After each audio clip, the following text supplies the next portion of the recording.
welcome to today's video where I will be covering the LCK Week 3, Day 4. In this video we have Gen G and KT as well as Red Force and DRX playing. Both games end up being upsets, as you can see here. I will go over the game like I do in all four major regions. I take notes of the key moments, break it down for you in a much quicker way than watching, say, a 42-minute game or a 47-minute game. Save you about 42 minutes and give you the gist of what happened. I also make note of what time each moment happens, so you have an idea of, oh, well, I want to go see that outplay, or, oh, if that fight was what decided the game, I'll watch everything after 35 minutes or whatever. So I hope that helps you. Okay, nevertheless, let's get started. So Gen G and KT. Gen G comes in undefeated, and KT comes in as a mixed bag. On paper, they should be better than their record indicated, and they showcased that today. Both games were won pretty handily. In the case of the first one, the early game was slow. KT took an Infernal. The first thing that happened was a fight for Rift Herald, where KT won 3-0 at 10 minutes. A few minutes later, Rascal would solo kill Doran. Big play. Turn that into an Ocean. Gen G would then respond by going top lane and bot lane, separate ganks by Peanut, which led to them going to Cloud Soul Point before 20 minutes. So, two separate teams, jeez. Gen G is going all over the Rift, like I said, with Peanut, and KT respond by going to Cloud Soul Point before 20 minutes. So 20 minutes, KT are up 4-2. The gold's tied, but they are at Soul Point. So 23 minutes comes, and Gen G have to respond. They take the Cloud, but KT win the fight 4-0 afterwards, aiming with a double kill. Aiming ends up being the MVP. I had a tough time between Aiming and Rascal, but I end up going with Aiming. He plays a role in both games in a big way. This fight being the biggest reason why in Game 1. This fight ended up giving KT the boost it needed in gold to be able to get ahead of Gen G. Keep up with Gen G, because Gen G would then take the Baron a couple minutes later and only really not do much with it besides take a Cloud Drake. They would exchange Barons over the next several minutes, where KT would take the next one a few minutes later, winning the Baron in a team fight that went 1-1. They had a 3.5k gold lead at the time, so the gold lead went from Gen G having it at 2.5 at 25 minutes to at 32 minutes KT getting a 3.5k gold lead. 35 minutes, KT would win the Cloud Soul in a fight that went 3-3. Ruler had a triple kill for Gen G in the fight. Arya had a double kill for KT. Arya showed up in both games at moments as well. I'd like him to play more. I harp on it every time KT plays. I expect Arya to play better than he is. KT would then turn this Cloud Soul into a Baron at 40 minutes, which at 40 minutes now they're up 13-6. Aiming is 5-0-4 on Aphelios. He is leading the way. And at 42 minutes the game ends. KT win a fight in mid, Life with a double kill on set. Final score is 17-6. So they throw the first punch in this matchup. Gen G are kind of stunned. They lost like I said, that fight at 25 minutes where Gen G take the Cloud, prevent Cloud Soul from going to KT in the early game, really gave KT the opportunity they needed to win this game, gave them the fire to be able to win, because winning that fight afterwards 4-0 allowed Aiming to get some gold and start dealing some damage, because the early game was so slow. Sorry about that. Had an itch. Game 2. Rascal start the game off solo killing Doran in the Tryndamere Lee Sin matchup. Rascal's the only player really playing Lee Sin top right now, and he's looking good on it. KT would then get a kill in bot lane in the 2v2, and then go mid lane, turning that into a Cloud. So already we're 8 minutes through. KT have executed on 3 separate plays in all 3 lanes, and they also took the Cloud. 9 minutes, there was an exchange of kills in mid, led to an Infernal. 13 minutes, Gen G would try and go mid. A minute later, Rascal would solo kill Doran a second time. So Rascal is just, he's got 3 solo kills on Doran in this series in 2 games. This is what KT has to do. Rascal has to be on his game for KT to have a chance to win, and he was. KT would end up taking, as you can see here, an Ocean Soul point and a Soul. You can see the blue. I know you can't read it, but the blue indicates that the Drake was taken. However, there was no fighting in between these two moments. So for 7 minutes, there was no fighting between the two teams, and Gen G just rolled over and allowed KT to take the Ocean Soul. Bold move because at 23 minutes now, the game is close. It's only 2K in favor of KT, 5-2. So there's not a lot of kills, obviously, but KT have an Ocean Soul, and Gen G would be able to push off KT from the Baron at 24 minutes, getting a kill. But a few minutes later, Gen G could not even fight KT for the Elder. So KT get an Elder, they get a Baron off of that because now Gen G are like, oh crap, we gave them the Elder for free, and now we can't fight them for the Baron because they have Elder and we don't want to lose. So now they get the Elder. At 32 minutes, there's a fight 3-2 in mid where Ruler and Arya, once again similar to the other game, split double kills. So now 38 minutes, KT are up only 8-5, but 5k gold, and they have the Ocean Soul. 35 minutes, Gen G would actually fight this Elder. KT would get it. It was a 2-2 fight, aiming with a double kill. That's more so why Aiming becomes the MVP from his Game 2 performance. That double kill, the only 2 kills they had for the Elder. If Gen G get that Elder, maybe they win the game. That turns into ending the game at 37 minutes. KT getting a 2-0 in mid once more and end at 14-7. So like I said, Aiming's the MVP. Those 2 double kills. The double kill there to offset that Cloud Soul, and also being a key moment through 40 minutes, as well as him getting a double kill in the fight for Elder towards the end of the game when the game was still close.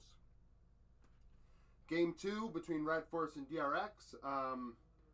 Not as drastic of an upset, but an upset nonetheless. DRX looked good. Red Force left a little bit to be desired. Both games are close, obviously.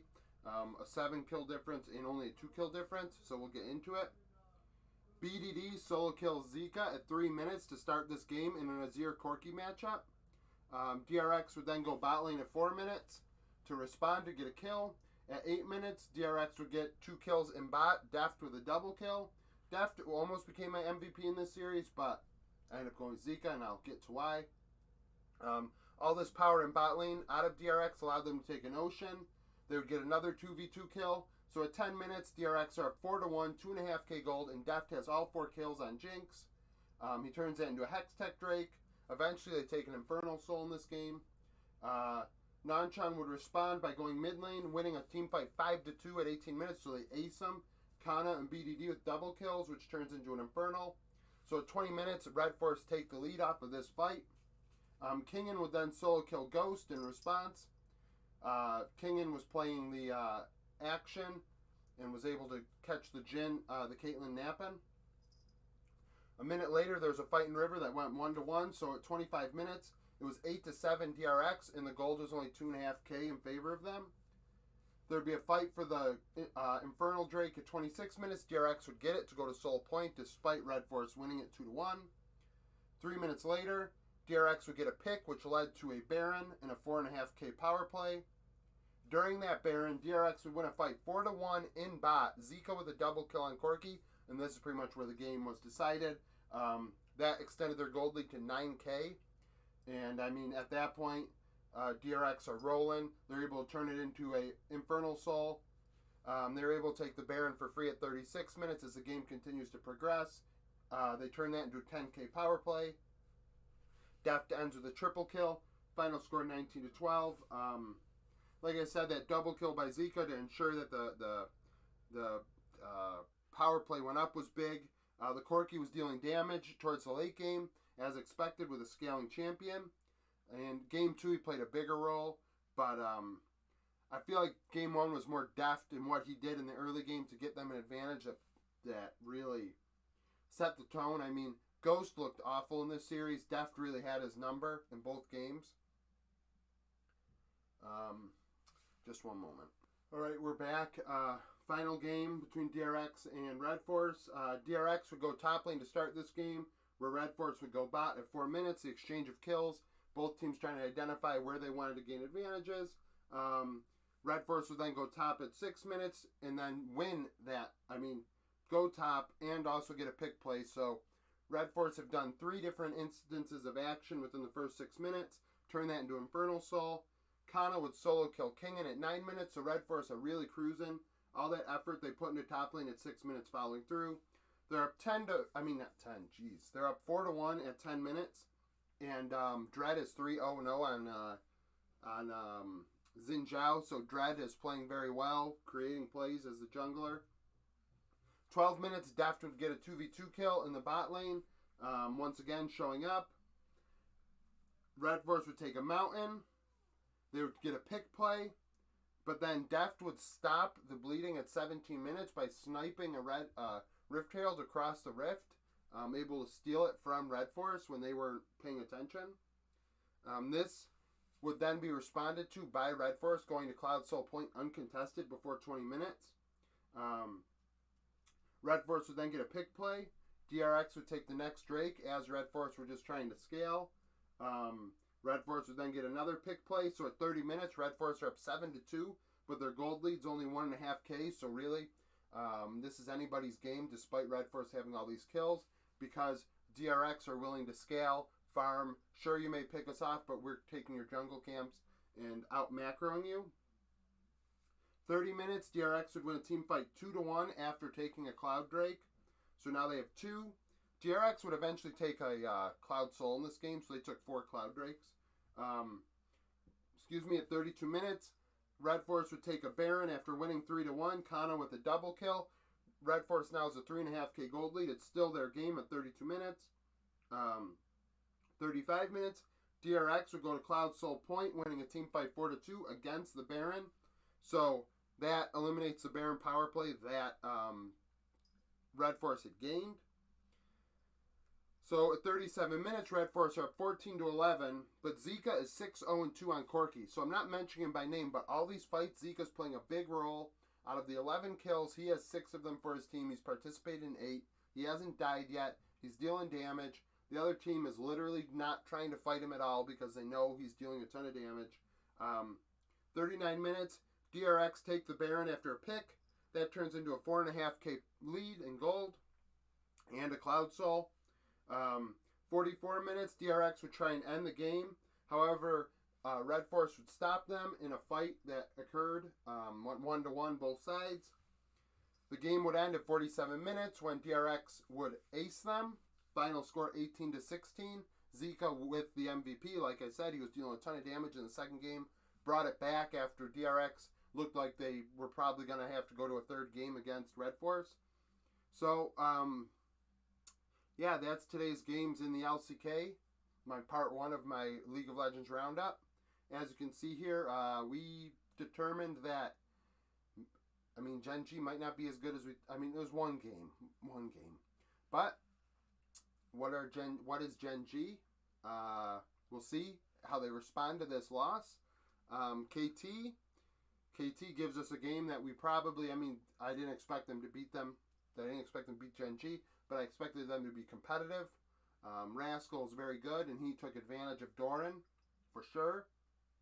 And in this series, all this tells me is really Red Force is a coin flip team. Like, they can beat real good teams, but they can also lose to bad teams, where DRX might be better than we thought they were. So, thank you for watching this video of my League of Legends Roundup. If you like it, subscribe for future content. I do this every day for all 4 major regions, like I said. And stay tuned for later today when I do the LEC video, as well as the LCS lock-in. Thank you for watching.